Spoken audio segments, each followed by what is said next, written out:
नमस्कार, मैं गायत्री व्यास। गणतंत्र दिवस की आप सभी को बहुत बहुत शुभकामनाएं। आज हम मना रहे हैं 75वां गणतंत्र दिवस। आज ही के दिन 1950 में संविधान लागू हुआ। संविधान हमें न्याय और सुरक्षा देता है, ये हम सब जानते हैं। संविधान हमारा सबसे बड़ा मार्गदर्शक है। हमारे संविधान की एक खास बात यह है कि हमारे संविधान में हमें अधिकार और कर्तव्य दोनों के बारे में बताया गया है, जिससे हम हमारे देश में शांति, उन्नति और समृद्धि की ओर हमारे देश को आगे ले जा सकें। मगर सवाल ये उठता है कि हम सब और हमारे बच्चे संविधान के बारे में कितना जानते हैं और हम उन्हें कितना बताते हैं। बतौर न्यूज़ चैनल हमारी जिम्मेदारी है कि हम संविधान पे बार बार बात करें और आप सबको वाकिफ करवाएं कि हमारा संविधान क्या है। और आज का जो खास दिवस है, तो इस दिन तो संविधान पर बात करना बनता ही है।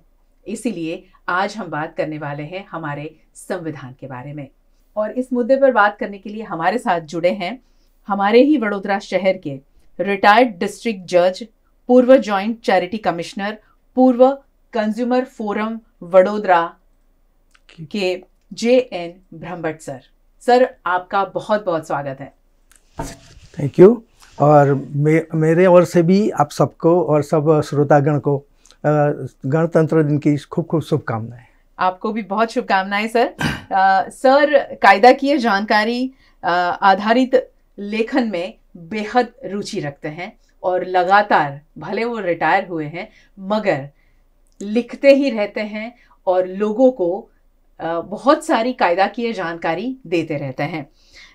वो लगातार लोगों को अवेयर करने के काम के साथ साथ में पुलिस विभाग में जो बड़े ओहदे पर जो अधिकारी बैठे हैं उनको भी अवगत कराते रहते हैं, अपडेट करवाते रहते हैं अपने भाषणों से कि कायदाकीय जानकारी में क्या नई चीज़ें हैं और क्या क्या उसमें होना चाहिए। ये सारी बातें बताने के लिए वो अक्सर लोगों से मिलते रहते हैं, बताते रहते हैं। तो आज हम उनसे बहुत सारी चीज़ें जानने वाले हैं। तो सबसे पहले मैं ये बताना ज़रूर चाहूँगी कि आज की पीढ़ी या पुरानी पीढ़ी, किसी को भी जब हम गणतंत्र दिवस और स्वतंत्रता दिवस पर पूछते हैं कि ये क्यों मनाया जाता है, इसमें अंतर क्या है, बहुत सारे ऐसे लोग होंगे जिनको ये बात शायद नहीं याद होती है या नहीं पता होती है।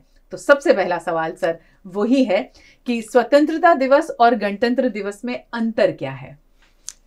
सवाल बिल्कुल अच्छा है और ज़रूरी है कि इसके बारे में हम ठीक तरह से बात करें, क्योंकि इसकी अहमियत इसलिए है कि हमारे खुद मंत्री या पढ़े लिखे आदमी भी कभी कभी ये दोनों में कंफ्यूज हो जाते हैं। ये समझ नहीं पा रहे हैं कि ये गणतंत्र दिवस कौन सा है और स्वतंत्रता का दिवस क्या है।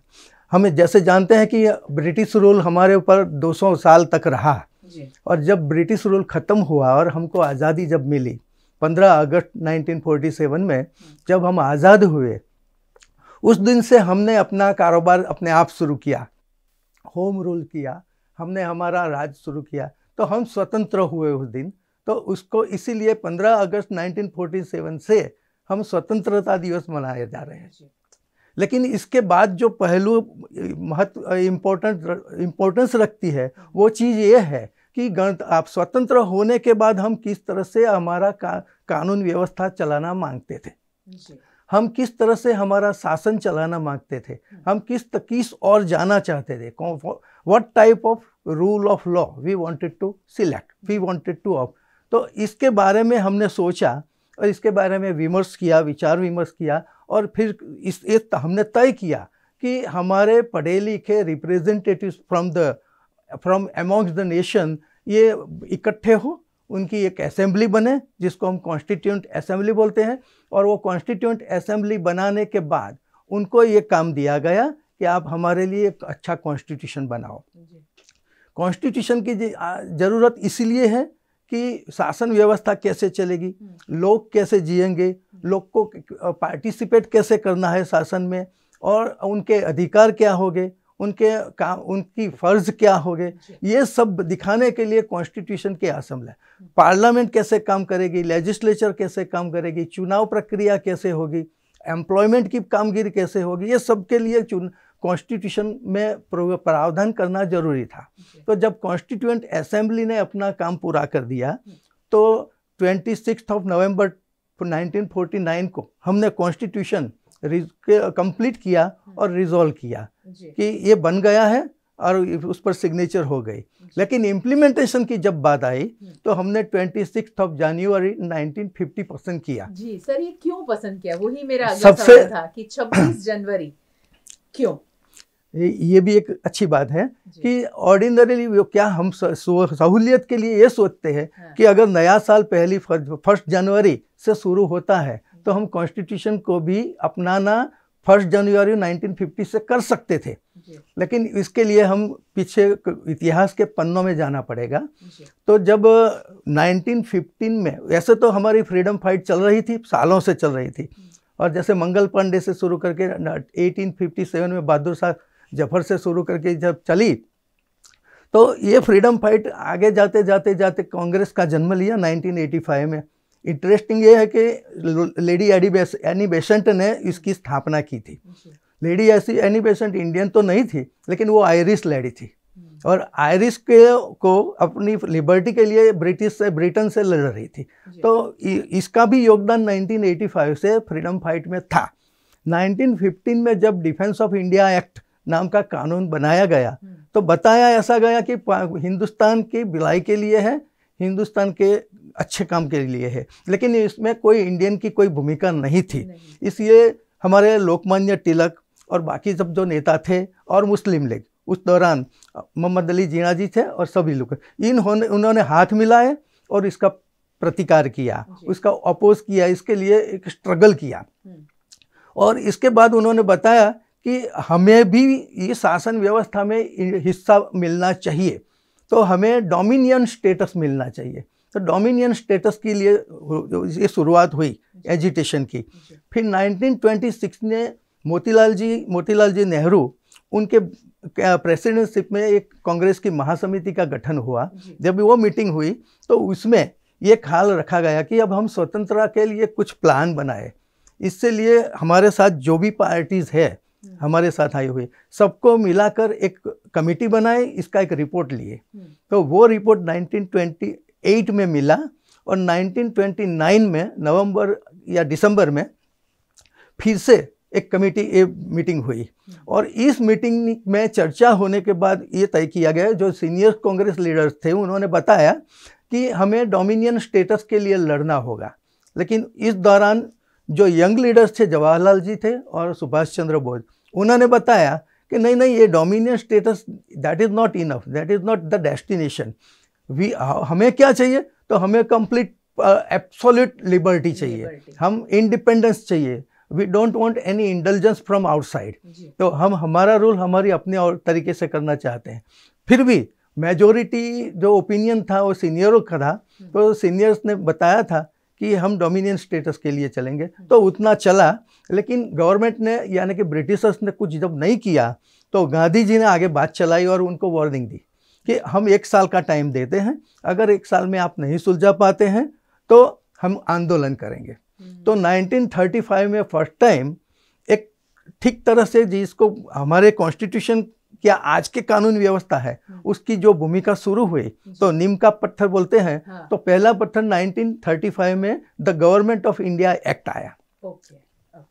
और ये गवर्नमेंट ऑफ इंडिया एक्ट में ऐसी सुविधा बनाई गई कि तीन प्रोविंस बनाए जाएंगे, बॉम्बे प्रोविंस, चेन्नई यानी मद्रास प्रोविंस और कलकत्ता प्रोविंस। इसमें इलेक्टेड रिप्रेजेंटेटिव्स को शामिल किए जाएंगे, उनकी लेजिस्लेचर होगी और ये सब कारोबार करेगी। फिर इसमें भी subject to ultimate control of the Britishers था। तो यहाँ शुरू नहीं हुआ, तो 1939 में फिर से जब कांग्रेस का अधिवेशन हुआ तो इसमें तय किया गया कि अब अल्टीमेट रेमेडी के लिए फाइट करना ही पड़ेगा। तो आगे जाके हमने देखा कि 1942 में क्विट इंडिया की मूवमेंट आई। बिल्कुल।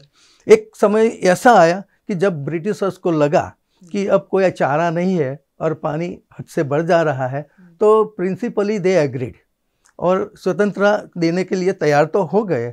लेकिन इस दौरान जो मैंने बात बताई ना कि गांधी जी और जवाहरलाल जी और सुभाष चंद्र बोस, उन्होंने जो तय किया था कि हमारी बात नहीं मानी बराबर है, लेकिन हम शुरुआत करते नहीं, आई एम टॉकिंग अबाउट 1929 कि हम शुरुआत करेंगे आज से के लिए, हम स्वतंत्रता लेके रहेंगे।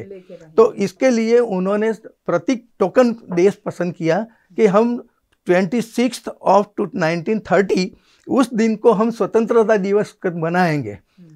हम अल्टीमेटम देंगे गवर्नमेंट ऑफ ब्रिटिशर्स को कि अब हम बैठने वाले नहीं हैं। तो उस दिन पूरे हिंदुस्तान में प्रोटेस्ट किया गया और बताया कि हम ये लड़त छोड़ने वाले नहीं हैं, हम इसको आगे ले जाएंगे और लिबर्टी और इंडिपेंडेंस लेके रहेंगे। तो इसी वजह से ये 26 जनवरी इसीलिए वो अहमियत रखता है और इसीलिए ये दिन पसंद किया गया, उसी से रिलेट किया गया है। उसका जन्म जो ब्रेन चाइल्ड था ना, वो उस दिन चाइल्ड बॉर्न हुआ था 26 जनवरी 1930, राइट। तो इसीलिए उन्होंने जब इम्प्लीमेंटेशन की बात आई तो वो अपना जहाँ से ये स्वतंत्रता की मूवमेंट शुरू हुई थी, तो कौन सा दिन मनाया था, स्वतंत्रता लेके रहेंगे, वो दिन था 26 जनवरी। तो that is why this 26 January was selected कि हम गणतंत्र दिवस मनाएंगे और संविधान तभी लागू होगा। वो मूवमेंट को याद रखने के लिए कि वहाँ से तो हमारा शुरू आइडिया आया था, हमने मूवमेंट वहीं से शुरू की थी, तो हम आगे ले जाते हैं। तो ये दिन इसीलिए ग्रेट इम्पोर्टेंस तरह है। तो ये इम्पोर्टेंस को आगे बढ़ाने के लिए, उसको याद रखने के लिए 26 रखा जी। बहुत कम लोग होंगे जिनको ये सारी बातें पता होगी। मैं जानती हूँ कि जो हमारे देश में बुजुर्ग हैं उनको ये बात पता होगी, मगर आज की पीढ़ी बहुत कम ऐसी होगी जिनको ये सारी बातें पता होगी। तो आज हम वही कोशिश कर रहे हैं कि संविधान क्यों उस आज के दिन लागू किया गया था, गणतंत्र दिवस क्यों मनाना तय हुआ, और बहुत सारी बातें अब हम सर से जानने वाले हैं। ब्रह्मभट्ट सर, संविधान सभा की जो टीम बनी थी वो कैसे बनी और उसके अग्रणी सदस्य कौन कौन थे? राइट, ये भी बड़ा इंटरेस्टिंग सवाल है। जब ब्रिटिशर्स ने प्रिंसिपली तय कर दिया कि हम हैंड ओवर तो करना ही है, तो भी उन्होंने भी सजेस्ट किया कि आप अपना देश कैसे चलाएंगे, कहाँ जाना है, किस तरह जाना है, शासन व्यवस्था कैसी होगी। तो उन्होंने भी सुझाव दिया और हमारे सब बाकी वालों ने सुझाव दिया कि हम एक कॉन्स्टिट्यूएंट असेंबली बनाएंगे, जो असेंबली का काम कॉन्स्टिट्यूशन का ड्राफ्ट करने का होगा। तो ब्रिटिशरों ने उन्होंने पहल की थी और एक मिस्टर आयंगर करके आदमी था जो ब्रिटिशर्स ने अपने रिप्रेजेंटेटिव के तौर पर हमारे कॉन्स्टिट्यूशन असेंबली में रखा था। उनको बनाया और बाकी सब मेंबर्स के लिए क्या किया कि अगर आज हमारे पब्लिक के representative as many as 565 states थे, तो उनमें कैसे चुना जाएगा, कौन आएगा कॉन्स्टिट्यूएंट असेंबली में। तो फिर सुझाव आया कि हमारी 3 प्रोविंस में जो लेजिस्लेचर्स काम करती है, वो लेजिस्लेचर्स ये नुमाइंदे सिलेक्ट करेगी, चुनाव करेगी, और ये नुमाइंदे कॉन्स्टिट्यूएंट असेंबली में मेंबर्स बनेंगे। तो इस तरह से जो असेंबली बनी, तो 296 मेंबर्स टोटल थे उनके असेंबली में, और 296 मेंबर्स में one of them was, for example let me tell you कि B.R. अम्बेडकर साहब भी थे। अम्बेडकर जी वैसे बम्बई में रहने वाले थे, लेकिन वो बंगाल से रिप्रेजेंटेटिव बने थे। इसकी वजह ये थी कि मुस्लिम लीग और फिर शेड्यूल कास्ट फेडरेशन, और उनका वहाँ डोमिनेंस था, तो उनके इशारे से, उनकी मदद से वहाँ से वो चुने गए थे और वहाँ पर आए थे। बाकी ये चुनाव के बाद 296 में, out of 296 205 members from Congress थे, और इफ़ आई डोंट फॉरगेट 73 और 75 मेंबर्स मुस्लिम लीग के थे। बाकी अलग अलग हिस्से से ये आने वाले थे। तो इस तरह से एक कॉन्स्टिट्यूएंट असेंबली बनी। यूं तो सर वडोदरा का कनेक्शन बहुत सारे मुद्दों पर है, बहुत सारी चीज़ों में वडोदरा ने भारत में बहुत बड़ा योगदान दिया है। तो संविधान में वडोदरा का क्या कनेक्शन है? संविधान जब लिखा गया तो उसमें वडोदरा कहाँ जुड़ा हुआ है? वैसे भी बड़ौदा स्टेट वो अपनी अहमियत रखता है। हर जगह हर किस्म से हम जानते हैं कि सयाजीराव गायकवाड़ का बनाया हुआ ये स्टेट हर क्षेत्र में अपनी अलग पहचान बनाई हुई है। और हम ये भी कह सकते हैं कि जो B.R. अम्बेडकर जी जिन्होंने ये कॉन्स्टिट्यूएंट असेंबली के जो प्रेसिडेंट चेयरमैन थे और ये सारा कंपाइलेशन का काम किया है, खुद वो B.R. अम्बेडकर जी भी यहाँ बड़ौदा में रह चुके थे, गायकवाड़ सरकार में काम कर चुके थे। और इतना ही नहीं, जब वो पढ़ रहे थे तब उनकी ये सब परिस्थिति देखते हुए गायकवाड़ जी ने उस समय 25,000 रुपये की स्कॉलरशिप दी थी और अंबेडकर जी को लंदन में पढ़ने के लिए भेजा था। और उसके बाद जब वो वापस आए तो ये स्कॉलरशिप के पैसे लेने के लिए इनकार कर दिया था और उनको यह बताया कि ये तुम हमारे स्टेट के लिए सर्विस करो और यही हमारे लिए काफ़ी होगा। तो खुद बाबा साहेब आम्बेडकर बड़ौदा रह चुके हैं, बड़ौदा के गायकवाड़ सरकार में काम कर चुके हैं। और इसके बाद अगर बात करें तो हमारी जो यूनिवर्सिटी में हंसा मेहता लाइब्रेरी है, तो Hansa Mehta one of the members of constituent assembly थी। तो इस तरह से देखें तो जब कॉन्स्टिट्यूशन तैयार हो गया था, जब हैंड ओवर करने की बात 26 तारीख को आई थी, तो मुझे याद है, मैंने पढ़ा है कि उस दिन कॉन्स्टिट्यूशन पर पूरे हिंदुस्तान की औरतों के on behalf of the women's of the country उन्होंने अपना जेंडर फ्लैग, इंडियन फ्लैग उस पर रख कर दिया था।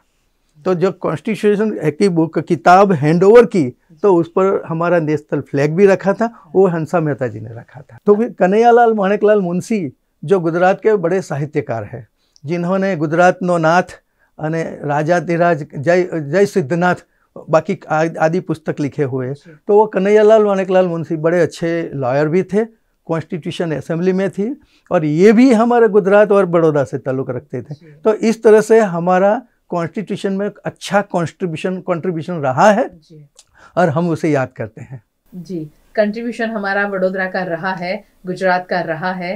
तो मैं ऐसा नहीं कह रही हूँ कि सिर्फ हमारी जिम्मेदारी है, मुझे ऐसा लगता है कि हमारी जिम्मेदारी बहुत ज़्यादा बढ़ जाती है कि हम हमारे संविधान में जो लिखी हुई बातें हैं, जो हमारे अधिकार है उसके बारे में तो हम जाने, मगर उसी के साथ साथ में हमारे जो कर्तव्य हैं उससे पीछे न हटे, उसे निभाने की पूरी कोशिश करें।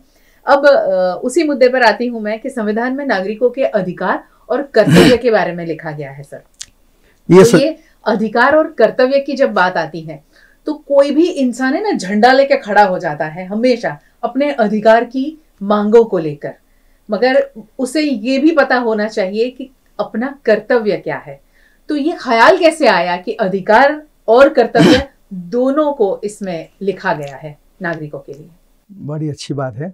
जब ये कॉन्स्टिट्यूशन तैयार हो गया जी, तो हमने उसको तो लागू तो किया, लेकिन ख्याल ये आया कि अगर बनाने जब बात चल रही थी तो ये कहाँ से आइडिया लाए। तो हमारे जो कॉन्स्टिट्यूएंट असेंबली के जो मेंबर्स थे काफ़ी अच्छे पढ़े लिखे थे, काफ़ी अच्छे अनुभवी भी थे, जाहिर जीवन में उनका काफ़ी योगदान था। तो उन्होंने उस वक्त सोचा कि बाहर से अलग अलग देश के कॉन्स्टिट्यूशन को हम पढ़ें।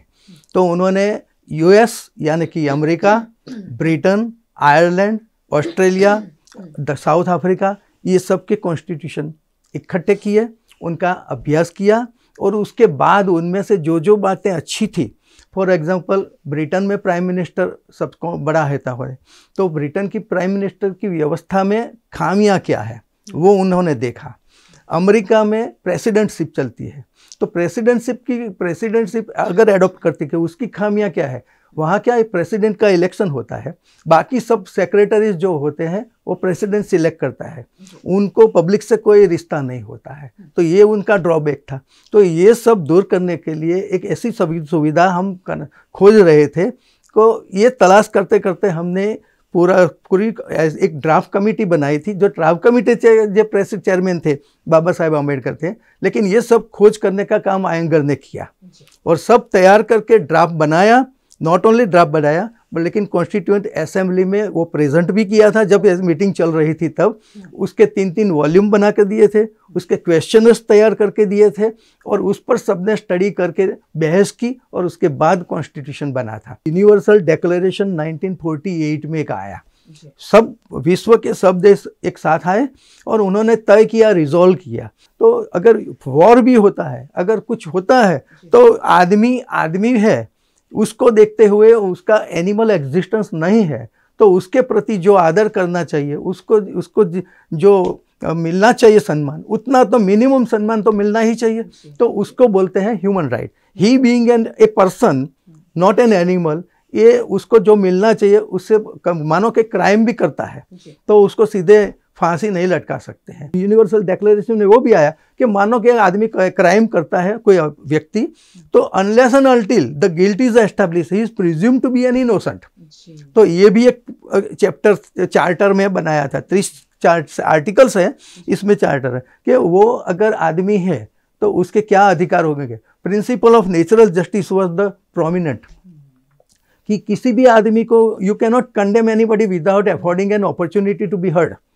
उसको सुनो, उसके मौका दो, सफाई का मौका दो और उसके बाद कोई भी काम करो। तो ये सब चलता था। तो उन्होंने जो ह्यूमन राइट्स डिक्लेयर किए ना, तो वो ह्यूमन राइट्स 1948 में इन्होंने डिक्लेयर किए। India was not the signatory country at the relevant time, पर हमारी कॉन्स्टिट्यूएंट असेंबली उस वक्त काम कर रही थी। तो कॉन्स्टिट्यूएंट असेंबली ने सोचा कि भले हम उसके सिग्नेचरी कंट्री नहीं है, लेकिन ख्याल तो अच्छा है, आदमी को सम्मान, डिग्निफाइड लाइफ देने की बात है, उसके अधिकार को देने की बात है, तो इसमें बुरा तो नहीं है। तो उन्होंने पहल की और जो प्रावधान थे उसमें उसको पार्ट 3 और पार्ट 4 कॉन्स्टिट्यूशन में इंक्लूड कर दिया। जो हम दे सकते थे, टॉप प्रायोरिटीज की थी, उसको हमने फंडामेंटल राइट्स नाम दे दिए। फंडामेंटल राइट्स मतलब ये है कि वो राइट ऐसे राइट है कि ये आदमी जो राइट उसको दिए गए हैं उसमें गवर्नमेंट ऑर्डिनरी कर्टेलमेंट नहीं होगा उस पर। He will be free to enjoy right, और फंडामेंटल राइट एंजॉय करते कोई तरह का उसको बाध नहीं होगा। लेकिन एट द सेम टाइम कई बातें ऐसी हैं जो सभी नहीं की जाती। फॉर एग्जांपल पॉल्यूशन फ्री आदमी को मिलना चाहिए अधिकार जीने का। फॉर एग्जांपल एजुकेशन उसको फ्री मिलना चाहिए, वो उसका अधिकार है। फॉर एग्जांपल अगर उसको मानो कि लीगल और मेडिकल फैसिलिटीज मिलनी चाहिए तो भी उसका अधिकार है। लेकिन ये तो बिजनेस शुरू हो गए हैं हमारे बड़े बड़े कॉलेजेस और स्कूल्स जो ओपन हुए हैं वहां पर तो बड़े बड़े बिजनेस हो रहे हैं। फ्री की कहाँ बात कर रहे हैं सर? सही है, लेकिन तो हमारे अधिकार से हम लोग हमेशा वंचित रहे हैं, मगर ये शायद लोगों को पता नहीं है और यही वजह है कि आज हम इसी मुद्दे पर बात कर रहे हैं। राइट है कि लोगों को पता चले कि एग्जैक्टली आपके अधिकार क्या है। आंख बंद करके हम हमारे सरकार पर, हमारे नेताओं पर जो भरोसा कर रहे हैं, मैं ऐसा नहीं कह रही हूं कि उनके खिलाफ जाना है, मगर हमारे अधिकार के बारे में जानकारी लेकर अपने अधिकार के बारे में उनसे बात करना, अपने अधिकारों को मांगना, ये हमारा कर्तव्य है। तो अधिकार और कर्तव्य दोनों चीज़ों का हमें बहुत सही तरीके से नॉलेज होना चाहिए। और ब्रह्मभट्ट सर आज जिस तरह बातें बता रहे हैं, शायद आपको लग रहा होगा कि हमें पुराने दिनों में ले जा रहे हैं, पुराने सालों में ले जा रहे हैं, मगर वो उस चीज़ को रिलेट कर रहे हैं कि वो सिचुएशन क्या थी और क्यों इसे लागू किया गया था, किस तरीके से इसे हमारे संविधान में लागू किया गया, क्यों ये सारी चीजें बनाई गई, लिखी गई। भले उस पर काम नहीं हो रहा है, वो अलग बात है, मगर लिखा सब कुछ गया है। जी सर, सही है। जैसे हमने बताया कि वो फंडामेंटल राइट्स और उसके जो थे वो जो हमने पसंद किए कि यह हम गारंटी देते हैं, और बाकी वाली जो बात थी तो उसके लिए हमने डायरेक्टिव प्रिंसिपल्स में इंक्लूड कर दिया। डायरेक्टिव प्रिंसिपल्स में जो भी बात आई, मानो कि यूनिफॉर्म सिविल कोड की बात है, लीगल एड, मानो कि आदमी, हमारे कॉन्स्टिट्यूशन की जो प्रियम्बल है उसमें बताया गया है कि justice shall not be denied on the ground of economic, social और पॉलिटिकल कंसिडरेशन। तो अगर आदमी पैसे वाला है और या गरीब है तो दोनों को न्याय मिलना चाहिए, और वो गरीब है इसीलिए उसको न्याय मिलने से वंचित नहीं रहना चाहिए। तो ये भी है, तो लेकिन ये फंडामेंटल राइट में हम कहाँ न्याय की बात कर रहे हैं, सॉरी मैं आपको इंटरप्ट कर रही हूँ बीच में। हम न्याय की बात और न्याय के बारे में जब बात कर रहे हैं तो एक बात मेरे दिमाग में आई कि हम भारतीयों के लिए, चाहे आप मंदिर जाए, मस्जिद जाए, गिरजाघर जाए, कहीं पर भी जाए, वहाँ पर अमीर और गरीब एक समान हुआ करता था। एक तरीके से वो दर्शन के लिए जाता था, प्रेयर के लिए जाता था। आज उसे भी बदल दिया गया है, वीआईपी दर्शन के बोर्ड लगा दिए गए हैं। तो हम कौन से अधिकार और संविधान की बात कर रहे हैं सर? बात सही है आपकी, लेकिन हम जो अभी जो बात कर रहे हैं वो जब कॉन्स्टिट्यूशन एनफोर्स में हुआ 1950 की बात करते हैं, 1950 की बात, इसीलिए हमारे कॉन्स्टिट्यूशन बनाने वालों ने इसको लचीला बनाया है, उसको स्टैटिक नहीं बनाया है। इसमें चेंजेस पॉसिबल है, प्रैग्मेटिक है। तो अगर मानो कि आज जो चीज़ हमने देखी है वो कल नहीं रही या कल बदल गई तो कॉन्स्टिट्यूशन क्या रिडंडेंट नहीं हो जाएगा, निकम्मा नहीं बनेगा। तो बारी बारी पर या समय समय पर इसमें संशोधन की, बदलाव की आवश्यकता होती। उस मुद्दे पर बाद में जरूर आऊंगी, मगर मैं यहाँ एक छोटी सी बात जानना चाहती हूँ कि हमारे जो संविधान में हमारे लिए जो लिखा गया है अधिकार और कर्तव्य, आम इंसान को कौन कौन से अधिकार और कर्तव्य के बारे में पता होना चाहिए जो उसकी रोजमर्रा की जिंदगी में लागू होता हो सर, उसके बारे में कुछ बता सकते हैं? बात सही है, वो अधिकार तो हम सब जानते हैं। वैसे हमने बताया कि फर्स्ट ऑफ ऑल कॉन्स्टिट्यूशन शुरू यहाँ से होता है, बोलते हैं कि everybody is equal before the law. Article 14 में बताया है कि हिंदुस्तान में सब नागरिक को इक्वल ट्रीटमेंट दी जाएगी। और इक्वल ट्रीटमेंट किसको दी जाएगी? Those who are situated similarly situated on the platform. मान लो ये हमारा ख्याल है, हमारा प्रॉमिस है, कॉन्स्टिट्यूशन असेंबली ने दिया है, बंधारण में दिखाया है, वो मैं बात कर रहा हूँ। आप जो बात कर रहे हैं वो आगे की बात है, वो फिर कभी करेंगे, आज नहीं, अभी नहीं। तो मैं क्या बताऊँ कि जो आदमी कॉन्स्टिट्यूशन के सामने खिलाफ है, साथ है, तो everybody will be treated equally, there shall be no discrimination of treatment. That was the concept, that was the ख्याल। फिर सोशल स्टेटस की बात हमने कही, तो लेडीज़ उस जमाने में और आज भी शायद उस जमाने में वो वीकर सेक्शन में आती थी, वो पुरुष की बराबरी में नहीं थी, ऐसा सोचा गया था। जो लोग बीमार हैं वो उनकी सिमिलरिटी में नहीं है, जो हैंडीकैप है वो उनके साथ नहीं आया था। तो जो वीकर सेक्शन में थे उनके लिए आर्टिकल 15 में प्रोविज़न बनाया गया कि state shall ensure that everybody is given equal opportunity to be treated, and at the same time जो अगर नहीं है, जो सिमिलरली सिचुएटेड नहीं है, तो उनके लिए वीकर सेक्शन को अपलिफ्टमेंट करने के लिए, मान लो कि एक आदमी 2 पाँव से चलता है और एक आदमी के पास 1 पाँव है और 1 पाँव नहीं है, तो वो कब चल पाएगा? उसको जब सपोर्ट देना पड़ेगा, तो सपोर्ट देंगे तब चल पाएगा। एक आदमी अगर ब्लाइंड है तो अभी जब हम देखते हैं कि उनके ब्रेल लिपि चल रही है, तो उसको अगर ब्रेल लिपि देंगे तो वो लिख पाएगा, बोल पाएगा, कुछ काम कर पाएगा। तो दोनों को साथ मिलाने के लिए सपोर्ट चाहिए। तो जो वीकर सेक्शंस है वो वीकर सेक्शंस को सपोर्ट देने के लिए स्पेशल प्रोविज़न बनाया है कि government will make special provisions, उनको कुछ रियायत दे देंगे, उसके लिए प्रोटेक्शन के लिए कुछ सहायता करेगी। तो ये सब बनाया है, हमारे फंडामेंटल राइट्स बताए। तो हमारे राइट्स क्या है? तो हम हिंदुस्तान में रहते हैं, तो हिंदुस्तान में फर्स्ट ऑफ ऑल आप अगर कोई सवाल उठाएगी मैं जानता हूँ, लेकिन personal liberty of peace, personal liberty first of all, और liberty of expression, liberty of thoughts, expression of thoughts, ये भी हमारा फंडामेंटल राइट है। मगर ये राइट तो हमसे छीन लिया गया है। अगर अभी आप कुछ बोलते हैं तो सीधा आप पर देशद्रोही का टैग लग जाता है कि आपने ये बोला क्यों, है ना। आज का दिन तो मैं भी बोलूँगी, क्योंकि आज हमारा बहुत बड़ा त्योहार हमारे देश में हम मना रहे हैं, गणतंत्र दिवस। और आज के दिन अगर हम नहीं बोलते हैं तो ये दिन मनाने का हमें अधिकार नहीं है।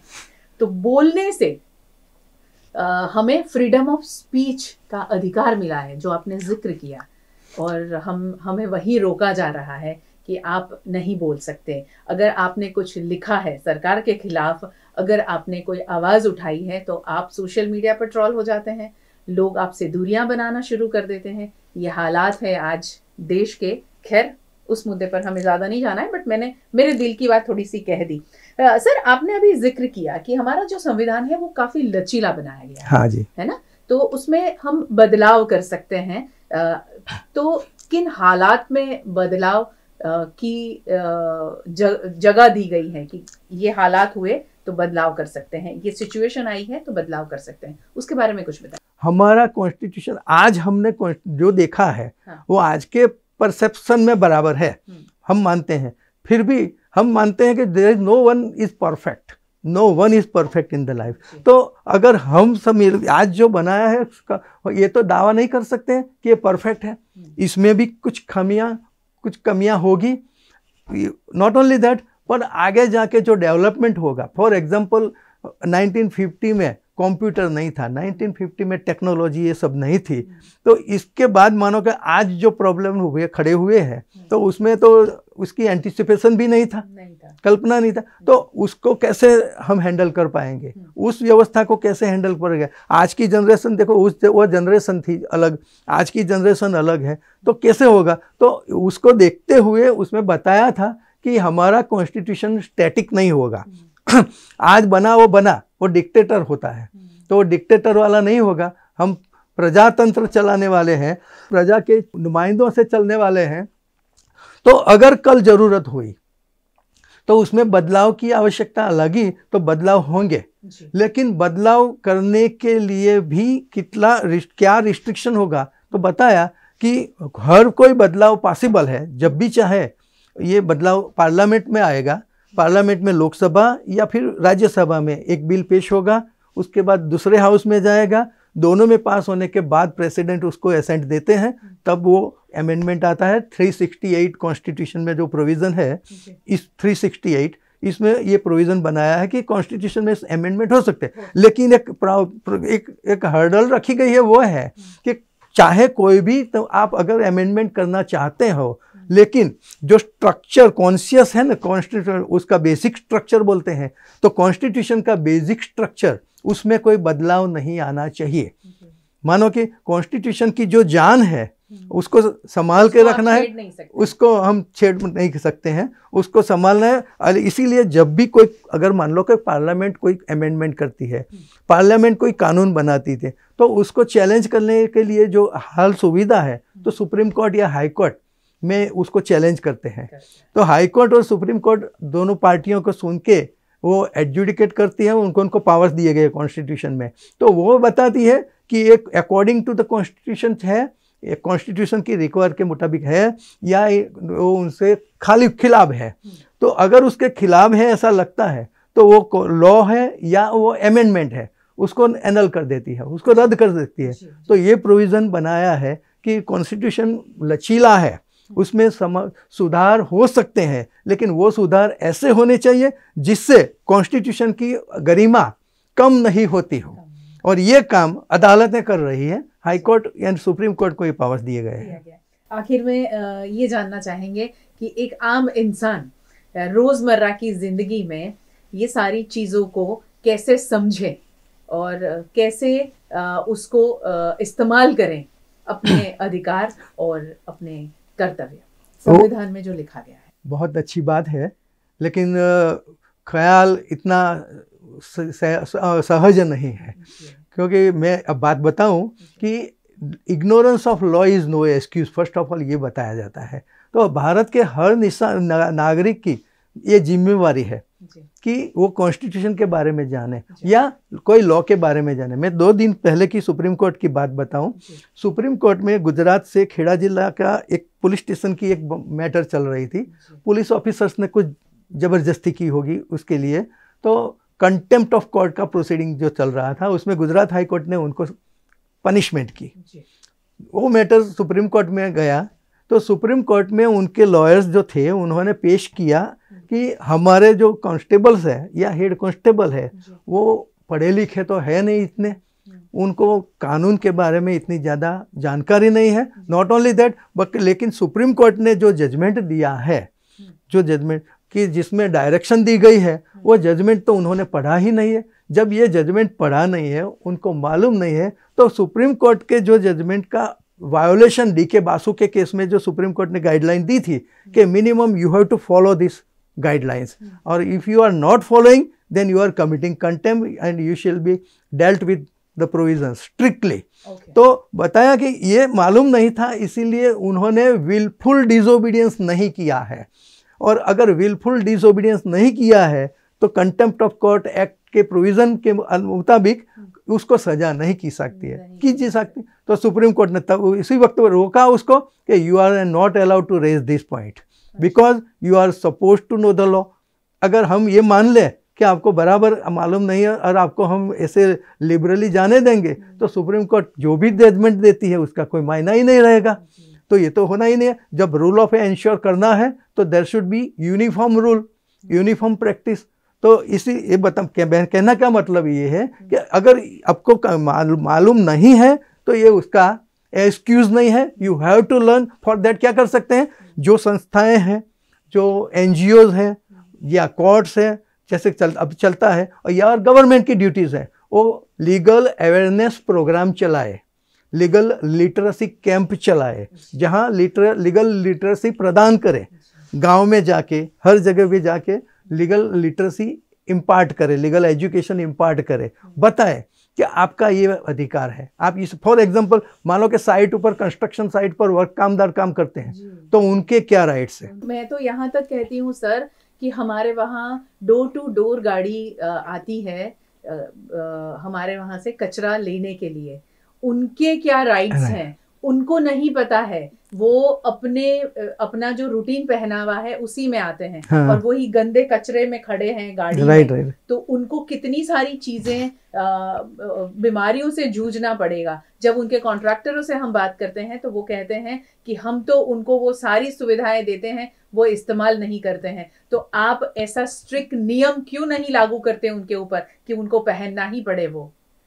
यानी हमें तो क्या लगता है कि हमें तो कॉन्ट्रैक्ट मिल गया है वीएमसी की ओर से, हम काम करवा रहे हैं, काम तो हो रहा है, मगर कौन कैसे कर रहा है उसके ऊपर जिम्मेदारी से आपको ध्यान रखना, वो करवाना एक कॉन्ट्रैक्टर की जिम्मेदारी होती है, और वो ही नहीं हो रहा है। जैसे सर ने कहा कि आपको पता है और उसको अगर आप इम्प्लीमेंट नहीं करते हैं तो आपको एक्सक्यूज नहीं मिलता है। राइट, सही है।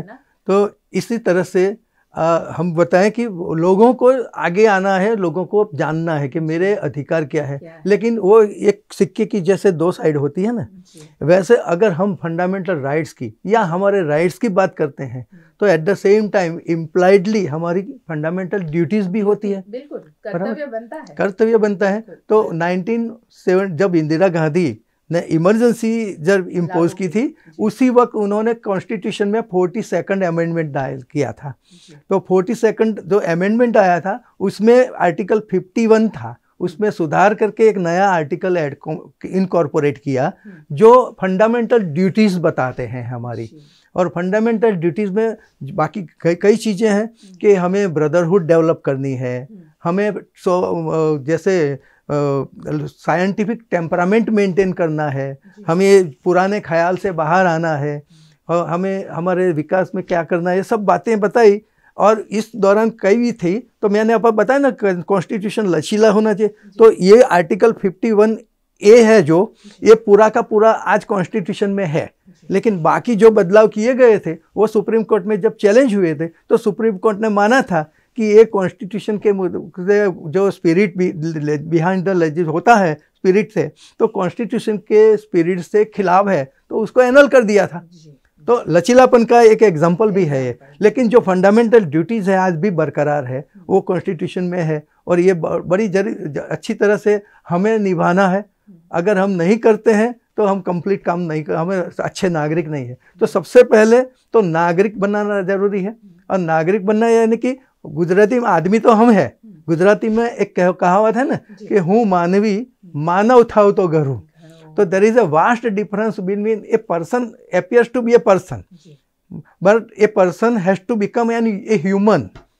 तो there is a vast difference between them. तो हम ये मानवी बनने के लिए हमारा टेम्परामेंट बदलना होगा, हमारा एटीट्यूड बदलना होगा। अधिकार सफिशिएंट नहीं है और हम वर्दी भी नहीं है। अगर अधिकार के साथ हम ड्यूटीज भी को जान पहचान करेंगे तो ही हम सच्चे नागरिक बन सकते हैं। जो हमारी ड्यूटीज क्या है, फंडामेंटल ड्यूटीज जो कॉन्स्टिट्यूशन में बताई है, वो ड्यूटीज क्या है? हमारी कल्चर को प्रिजर्व करना है, हमारी विरासत है, हमारी जो पुरानी हमारे पास जो भी है उसको बनाए रखना है, उसको आगे बनाना है। Preserve natural environment most important है कि हमें क्या, if you want to get something तो first you deserve then you desire, this is the word, right. तो हम अगर एक्सेलेंस करना चाहेंगे, एक्सेलेंस करेंगे तो ही हम आगे बढ़ पाएंगे। जहाँ है वहाँ बैठने से कुछ नहीं होगा, हमें इम्प्रूवमेंट की आवश्यकता है। वो कांस्टेंट प्रोसेस होना चाहिए। Change is the only constant process. हमारी 140 करोड़ की जनता अगर ये सोचने लगेगी कि हम हमारे देश के लिए क्या कर सकते हैं, उसी दिन हम ये वेलफेयर स्टेट का जो कंसेप्ट थे ना, वो उसको फुलफिल कर पाएंगे, उसको सचमुच अपना सपना साकार कर पाएंगे। वहाँ तक को हमें स्ट्रगल करनी ही पड़ेगी और आगे करना ही पड़ेगा। साइंटिफिक टेम्परामेंट मतलब कि हम टीवी में कभी जब स्क्रॉल चलता है कि अगर किसी ने आप पर कुछ काला जादू किया है तो हमें कांटेक्ट कीजिए। सासू बहू के बीच में डिस्प्यूट्स है या अच्छी पार्टी से मैरिज करना है तो हमको मिलिए। तो ये सब साइंटिफिक टेम्परामेंट के खिलाफ है। जो रेशनल है, जो लॉजिकल है, उसमें बिलीव करेंगे हम, ये सब बातों को नहीं करेंगे सब। तो लेकिन ये सब चलता है। इतने बावजूद 75 साल हो गए फिर भी हम देख रहे हैं कि ऐसी क्लिप आती है, चलती है, और हमारा सबका कर्तव्य है कि अगर इसको प्रमोट नहीं करें। मैं वही कहने वाली थी सर कि बीइंग ए न्यूज़ चैनल हमने इस बात को कभी सपोर्ट नहीं किया है। और यहाँ मैं ज़रूर बताना चाहूँगी क्योंकि ये हमारा एक बड़ा सेटिस्फेक्शन है और गर्व की बात है कि जब हमने OTT प्लेटफॉर्म शुरू किया, VNM का टेलीकास्ट शुरू हुआ, तो सबसे ज़्यादा यूपी से हमारे पास में फ़ोन कॉल आते थे कि हम फला तांत्रिक विद्या वाले बोल रहे हैं, हम फला बोल रहे हैं, आपके वहाँ हमें एडवर्टाइजमेंट करनी है तो हमें आपका पैकेज दीजिए। ये इस तरह से हमारे पास जो विद्या है उसे हम लोगों तक पहुंचाना चाहते हैं। और हमने सीधा मना कर दिया था कि ऐसी एडवर्टाइजमेंट VNM पर नहीं होती है। इसके बाद है मेंटेनेंस ऑफ सॉवरेंटी। तो हमारी सॉवरेन स्टेट है, हमारा इंडिपेंडेंट, तो उसको बरकरार रखने के लिए जो भी जरूरी है हम सब करेंगे। वैसे बोलता है कि अगर एक स्टेट है उसका एग्जिस्टेंस, उसके सर्वाइवल के लिए दो चीज़ जरूरी होती है।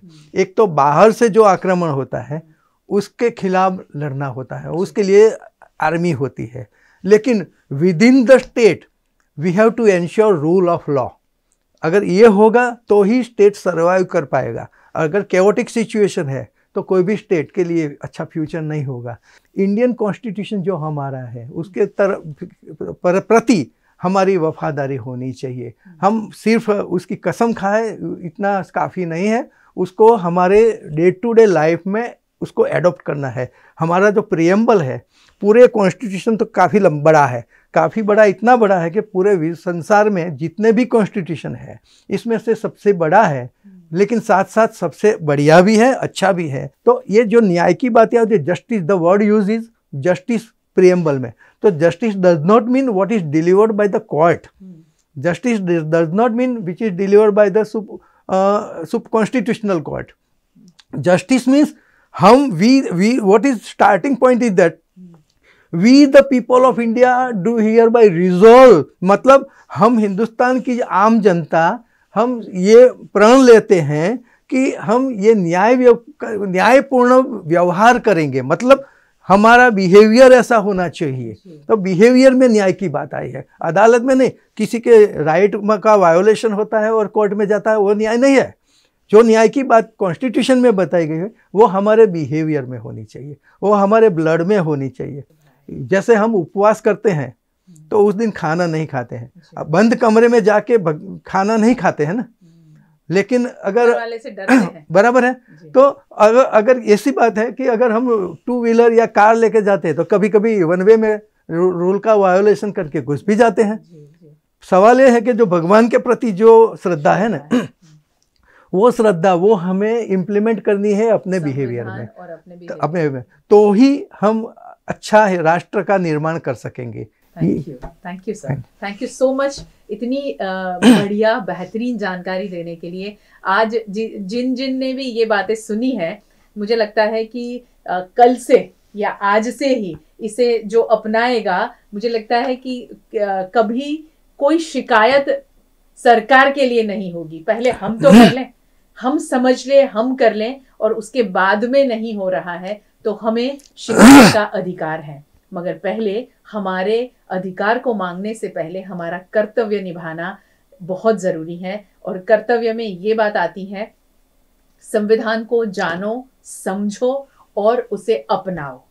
अगर ये हो गया तो ऐसे टॉक शो की भी जरूरत नहीं होगी शायद। और हम हमेशा जो जिस तरह हम भारतीय हैं, हम हिंदुस्तानी हैं, जो गर्व से बोलते हैं, वो गर्व से बाहर से आने वाला व्यक्ति वो देख भी पाएगा हमारे व्यवहार के जरिए। एक बार फिर आप सबको गणतंत्र दिवस की बहुत बहुत शुभकामनाएं VNM परिवार की ओर से।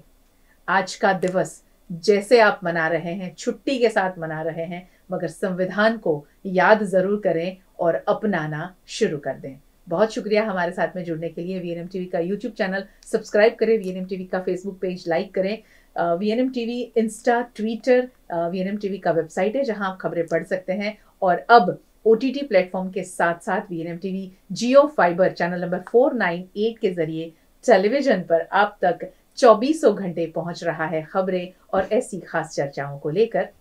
तो देखते रहे VNM TV। नमस्कार।